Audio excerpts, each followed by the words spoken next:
Am I the a-hole for refusing to help mend my son's and his mom's relationship?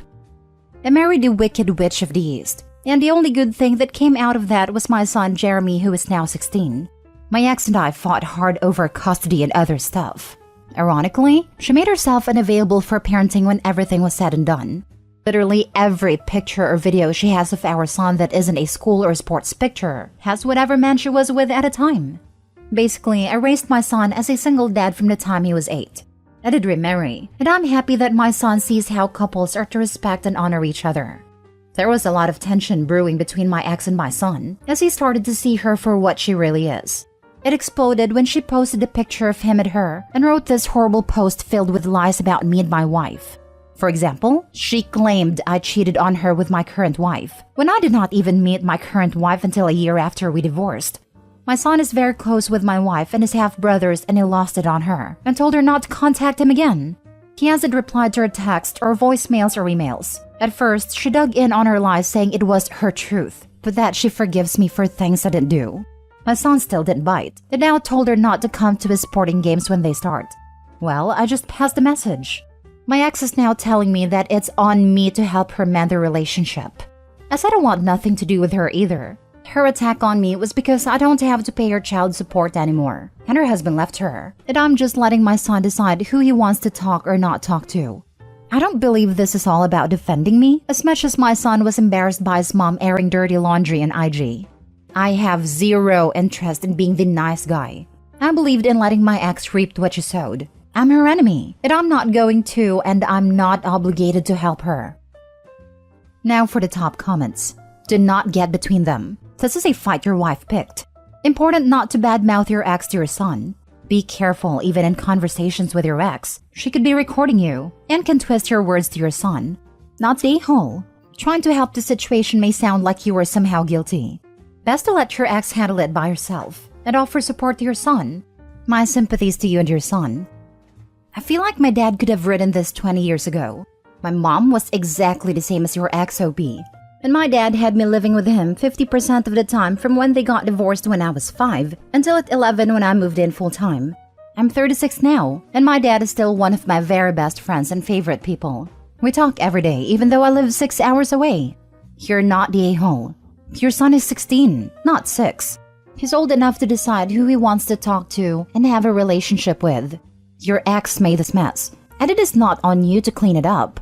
I agree with what the previous commenter said. Be careful to make sure you aren't actively bad-mouthing your ex too, or in front of your son. He's seeing her for what she is, and the rose-colored glasses are shattered.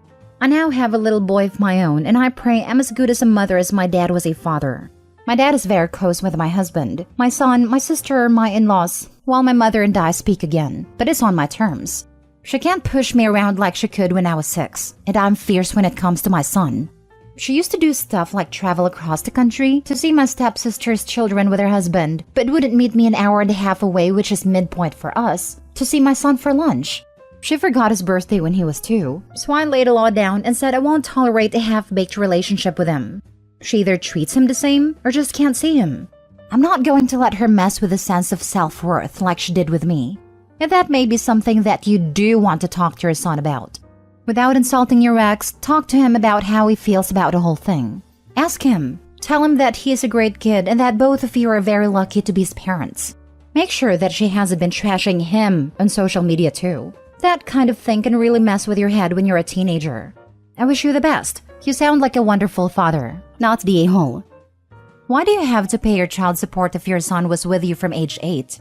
Shouldn't she have been paying you? Not the a-hole. Your son is old enough to make his own decisions about these things. Even if any of the things she said were true, she shouldn't be plastering it all over social media like that. That's the point. We had 50-50, but it was always like 80-20. I was fine paying child support if it meant I could have him 80-20. But when he turned 15 and could decide where he wanted to stay, I took my ex back to court and was ordered to stop paying child support.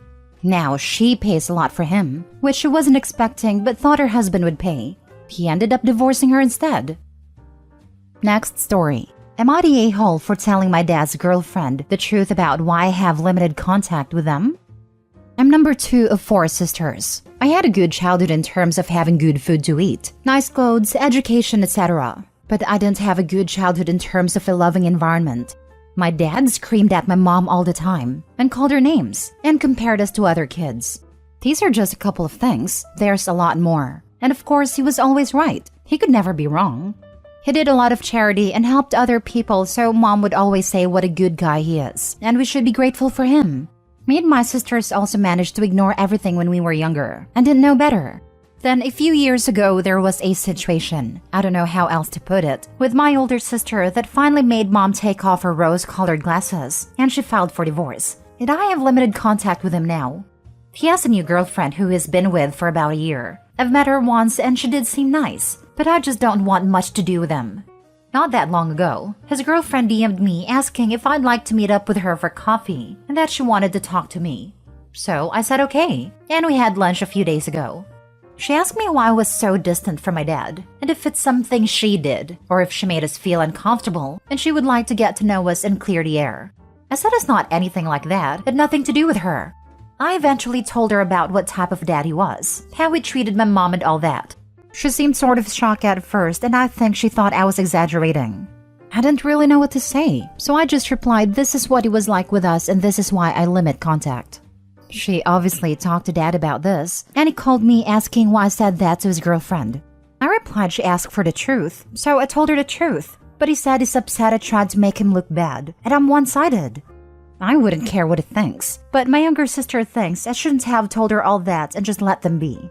So am I the a-hole? Not the a-hole. I'm guessing your dad led her to believe it was her fault why y'all didn't go around. So I don't blame her for being concerned and asking for the truth, which you gave her. When she confronted your dad, he again wants to spread the fault instead of accepting it. Granted, there's always two sides to every marriage, but he's not accepting or owning up to his side. Two sides to a marriage, sure, but he also mistreated his kids. Dude's just abusive and doesn't want the new girl to know yet because he's still trying to honeymoon her. Yep, he is probably love-bombing her and trying to spin a narrative about his past. I hope she sees through it. She asked me why I'm so distant from my dad. Not a-hole. She asked for your side and you gave it. And I'm one-sided. Yep, but you aren't obligated to be some impartial reporter, and everyone should know this. For my interest, what is your other sister's relationship with your dad like? My younger sisters feel the same way as me, but they're just not so vocal about it, if that makes sense. Like they'll go along with what he says for the sake of keeping the peace. Not a-hole, but it's really sad that your sisters feel the same way as you, but they go along with what he says to keep the peace. Expert manipulators know this tactic very well, and they weaponize it magnificently, to the confusion and emotional detriment of their loved ones. But here's the rock-solid and hard truth about going along to keep the peace. Those who are warned to keep the peace are never the ones threatening the peace in the first place. Peace becomes the true and ultimate casualty of the narcissist. Next story. Am I the a-hole for showing off my baby in front of my infertile cousin? I got pregnant at 17, a couple months before I graduated high school. I was subject to relentless bullying from classmates, teachers, and random adults. My cousin attended the same high school as me and was in the same year, and was considered popular among our peers. And she was one of the people who tormented me the most. She was relentless and made my life miserable, along with her complicit mother/my aunt, who loved to make comments too. My parents ended up falling out with them over this, so it was minimum contact for years. My life was miserable because of them mostly, but I got through it. My then boyfriend got a job and I did my degree online while working part-time, and we got through it.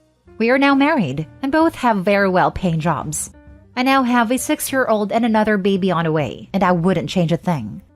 My parents adore their granddaughter, and her great-grandparents absolutely spoil her, and love it too. Our families eventually made up too through our grandparents, though this is fairly recent, and I don't see my cousin that much as I do resent her. My cousin is unable to get pregnant and is medically infertile. Her and her husband tried for a long time, and her husband recently left her because he wants biological kids, and she is understandably devastated. It was my mother's birthday, and the whole family attended to get together. I showed my mom the scans and revealed a pregnancy at the party, and my mother and everyone else was overjoyed. My cousin didn't say much, neither did her mom, but I thought that's fair enough. Later on, I was cuddling my daughter and being silly with her, and everyone was telling me how lovely she is, and how lucky I am. My cousin got up, left, and slammed the door. Everyone said to let her salt, so her mom took her side and said I was being super insensitive and should apologize. I told her I still haven't received an apology for their abortion and S-word comments, so I won't be apologizing to anyone, so she left too. My family's divided. Some think I should apologize to keep the peace. Some say I have done nothing wrong. I think I maybe should have been more sensitive, as I see where it could have been salt to the wound, but I'm unsure on apologizing. Am I the a-hole? Now for the comments. Not the a-hole. You don't stop celebrating life because someone else can't produce it. Sometimes karma isn't a pain. Sometimes karma has your back. It should never be on the bully to apologize to keep the peace. Put the onus on the ones responsible for the lack of peace to begin with, not the a-hole. Yes, do they understand what an apology is? Do they expect OP to sit there and express sincere regret for having a lovely child and being pregnant? Not the a-hole. Karma. Do they really expect you to not treat your child with love and affection because they're around? Sounds like they're still the same a-holes they were when you were in high school. Feels like OP and the mom could have intentionally laid it on a little thick. The cousin was definitely a prick as a teen, but we only know the story from the side of someone that still actively dislikes the woman. Who cares? She's an adult now and can apologize for how she was a teen. She could even form a new relationship with OP's kids if she wanted to. Not the a-hole. You have nothing to apologize for. People say keep the peace because they're afraid of the other's anger/reactions. That just allows bullies to keep being bullies. All you can say to your cousin and aunt is, karma. Last story. Am I the a-hole for telling my wife what to do with the money her dying dad is leaving us? Title is a bit hyperbolic as I'm not telling her what to do. I'm just trying to veto one thing she wants to use it for. My 30s male father-in-law was recently diagnosed with terminal cancer.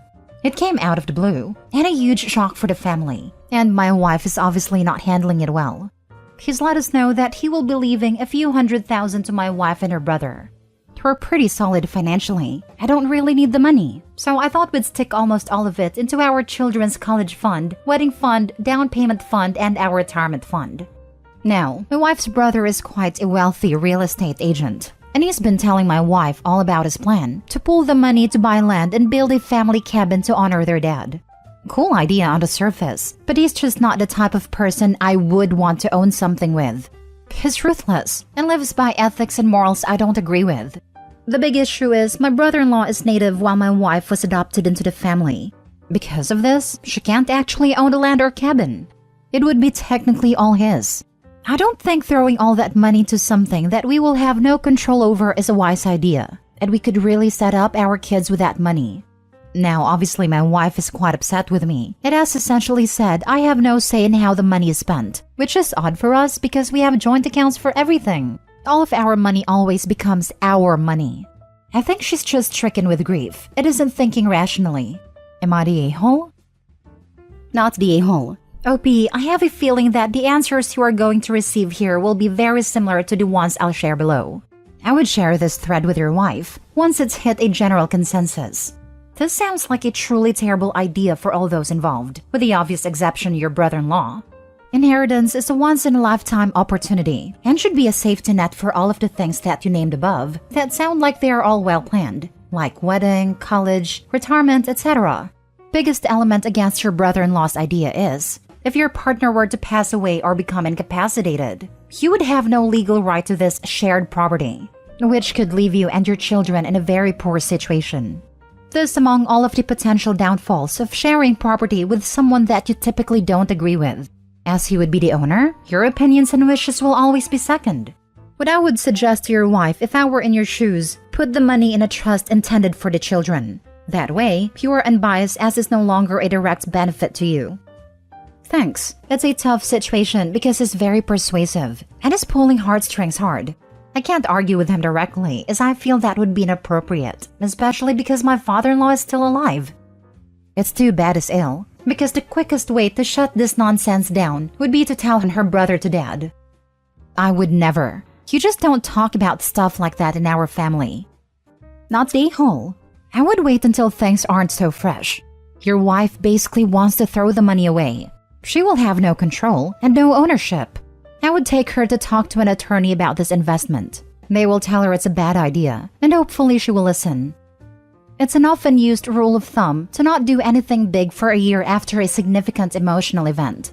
Maybe post it as this to your wife. Honey, let's delay making a decision for some time, and let us focus on properly celebrating your father's life and mourning his passing. When enough time has passed and we feel ready, we can discuss this again. And if brother-in-law keeps pushing, just repeat the above to him. Honestly, it may make him seem heartless if he doesn't stop pushing, and could show your wife why this cabin idea as he is presenting it is a bad idea for your family. Sorry for your family's loss. It seems like you're looking out for your wife and family like a good dad should. Find a native attorney from your wife's nation if you can. They'll know the relevant law, and your wife will be more likely to hear what they are saying.